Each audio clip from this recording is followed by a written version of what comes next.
అనుకోని ఎవ్వరికి ఏం కావాలో అది నీ గురించి అనుకోని.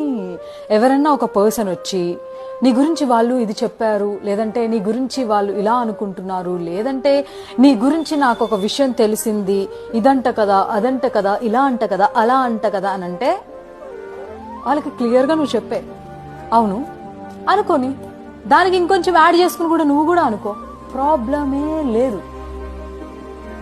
నిజం కాని దాని గురించి ఎవరు ఏమనుకుంటే ఎందుకు? అండ్ ఎవరో ఏదో అనుకుంటున్నారు అని చెప్పేసి ఎవరో వచ్చి నీకు చెప్తే వాళ్ళకి నువ్వు ఏంటో అని ప్రూవ్ చేసుకోవడానికి ఎందుకు నీ ఎనర్జీని వేస్ట్ చేస్తున్నావు, నీ టైంని వేస్ట్ చేస్తున్నావు, నిన్ను నువ్వు రైట్ అని ప్రూవ్ చేసుకోవడానికి ట్రై చేస్తున్నావు.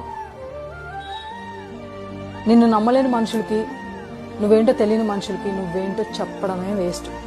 ఎవరు ఏదన్నా అనుకొని అలాంటి అనుకునే మనుషులకి నువ్వు దూరంగా ఉండంతే.